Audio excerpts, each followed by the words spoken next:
그죠? 요 빛과 요 빛 광명체를 이렇게 보시면 되고, 그 다음에 두 번째 궁창, 그 사이에다가 이제 하나님이 다 채워 넣으시죠. 그리고 세 번째 땅, 바다 구별하시죠. 그 속에다가 이제 동물과 사람들을 이렇게 채워서 넣는 모습을 보게 됩니다. 그리고 이제 이 아담과 하와가 이제 탄생을 이제 하나님께서 창조를 하시게 되죠.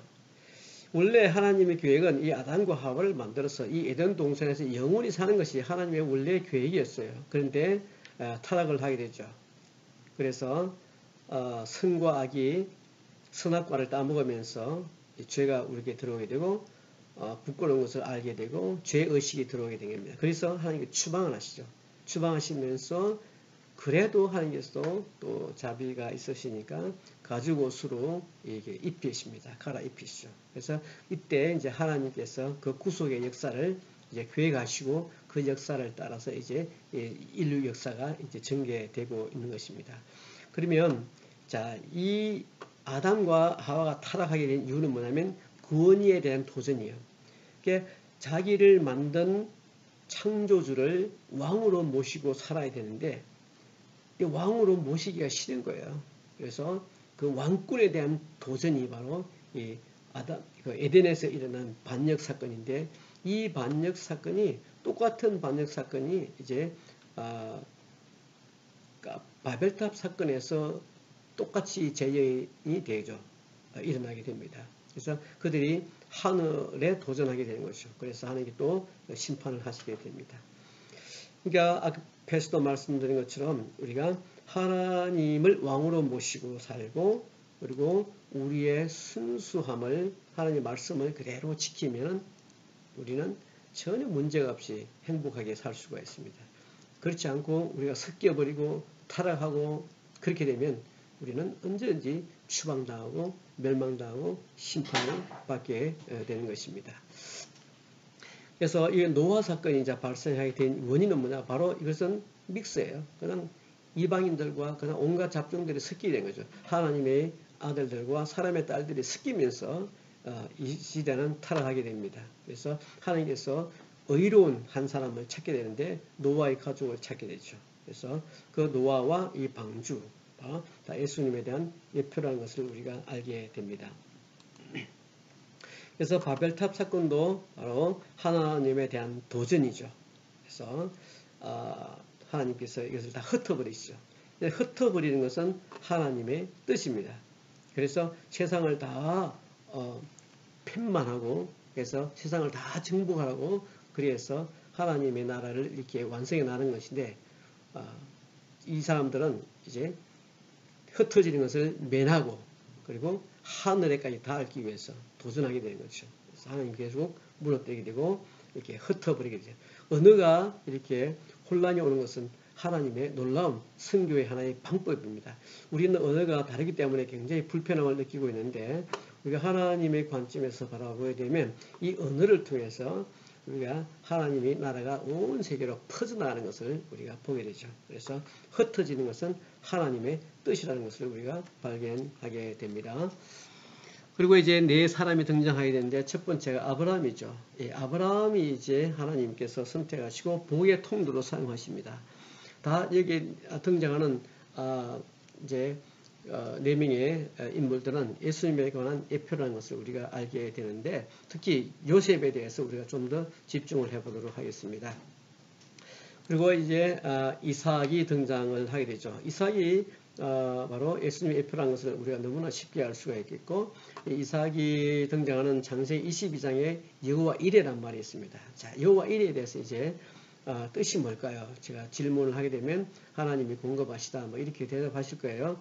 근데 정확하게 우리가 말하자면 이삭의 이야기를 통해서 우리가 정확하게 알 수 있는 것은 하나님이 자기 자신을 공급하는 겁니다. 하나님이 자기 자신을 공급하는 거예요. 하나님이 공급하시다면 누구를 공급해요? 하나님이 공급자였다면 뭘 공급해요? 자기 자신이에요, 결국. 그러니까 하나님이 자기 자신을 내어놓는 이야기가 바로 이삭의 이야기입니다. 그렇죠? 이 사건이 이제 결국 어디로 이어지냐? 예수님의 십자가 사건으로 그대로 이어지죠. 그래서 이 이삭의 사건은 구약의 아주 강력한 튼튼한 기둥이라고 보고 있어요. 복음의 기둥이죠. 복음이죠. 그리고 신약의 기둥은 바로 예수님의 십자가 사건이 되겠습니다. 나중에 도표로 보여드리도록 하겠습니다. 그리고 이제 야곱이 등장하게 되는데, 야곱을 통해서 이제 이스라엘 민족이 탄생하게 돼요. 드디어 아브라함을 이제 하나의 개인이 불러서 아브라함을 통해서 약속했죠. 민족을 만들어주겠다. 그죠? 이름이 위대하게 만들어주겠다. 그래서 야곱에 와서 그것이 바로 이루어집니다. 그래서 12부족이 이제 나오게 되고 민족이 형성되는 과정이 야곱의 이야기를 통해서 우리가 알 수가 있게 됩니다. 자, 여기서 이제 씨름하면서 절름발이가 되죠. 그죠? 이 절름발이라는 뜻이 바로 유월절이라는 단어도 같이 포함되어 있다라고 말씀을 드렸습니다.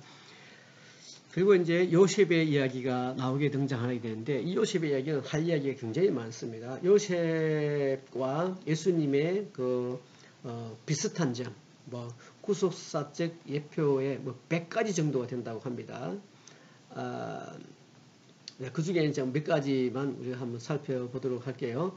요셉의 이름의 뜻이 더함, 플러스라는 더함이라는 뜻이 있습니다. 예수님께서도 그죠? 생명을 더욱더 풍성하게 해주시기 위해서 오셨다고 그랬죠. 예수님께서도 더함, 또 생명을 풍성하게 하시는 그런 모습을 우리가 발견하게 됩니다. 이 요셉의 이야기는 이제 창세기와 출애굽기를 연결하는 이야기가 되죠. 예, 요셉이 이야기가 계속 이어서 이제 출애굽기로 연결이 되는 것을 우리가 알게 됩니다. 아담의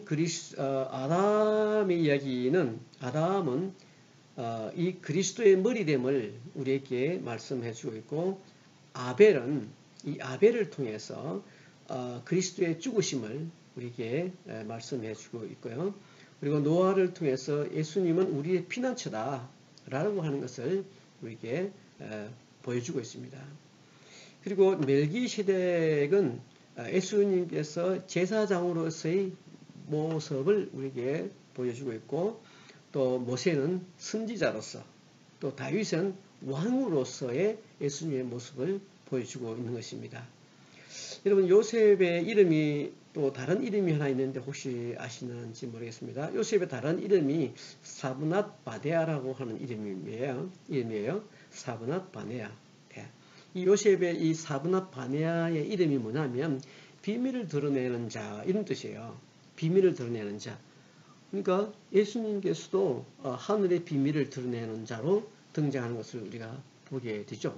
예수님은 아버지의 마음을 드러내는 그런 자로 등장을 하게 됩니다. 그리고 요셉은 양치던 자였죠. 예수님은 목자로 등장을 하게 됩니다. 그리고 요셉은 잘못한 것을 드러내는 자였어요. 형들의 잘못을 막 드러내죠. 예수님도 마찬가지죠. 유대인들의 그들의 잘못을 계속해서 들추내죠. 야곱은 특별히 이제 요셉을 많이 사랑하게 됐는데, 예수님께서도 아버지의 사랑을 특별히 많이 받게 됩니다. 자, 너무나 같은 비슷한 모양들이 굉장히 많이 있는데요. 요셉이 채색 옷을 입었죠. 그죠? 이 채색 옷은 특별히 이제 사랑하는 아들한테 주기도 하지만은 뭐냐면 구별의 표시로 채색 옷을 입혔어요. 구별. 얘는 다르다. 얘는 특별하다. 특별히 사랑받는 자다. 구별된 자다라고 하는 의미로 채색 옷을 많이 입히게 됩니다.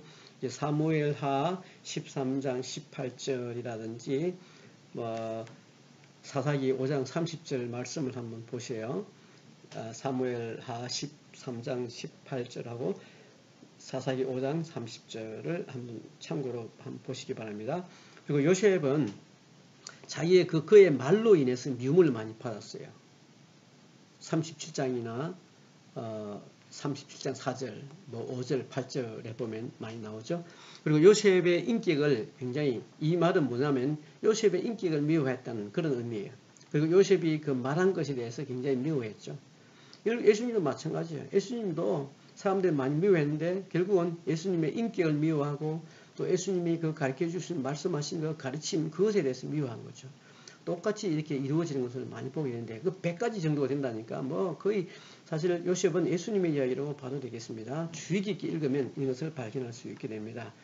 그리고 요셉은 이제 세겜으로 돌아오게 되는데, 이 세겜이라는 뜻이 어깨라는 뜻이에요. 어깨, 세겜, 어깨라는 뜻인데 창세기 49장 15절에 보면 이제 어깨를 내려 짐을 메고 압제 아래에서 섬기리로다 이런 대목이 나오는데 그 어깨가 바로 세겜이에요. 그러니까 무거운 짐을 지고 가는 하나님의 그 예수님의 그 마음이라든가 그 십자가를 지고 가는 그 예수님의 심정을 우리가 그 단어에서 우리가 좀 발견을 하게 됩니다. 그리고 요셉은 이제 예수님과 비슷한 점은 뭐냐면 예수님과 요셉은 둘 다 당시 노예가 팔리는 가격에 팔렸어요. 요셉은 30, 예수님은 30에, 요셉은 20에 팔렸죠. 자, 그리고 뭐 거짓 말로 다 고발을 당하고요. 그죠? 그리고 두 명의 다른 죄인들과 함께 있었어요. 요셉이 감옥에 있을 때 죄인이 둘이 있었죠.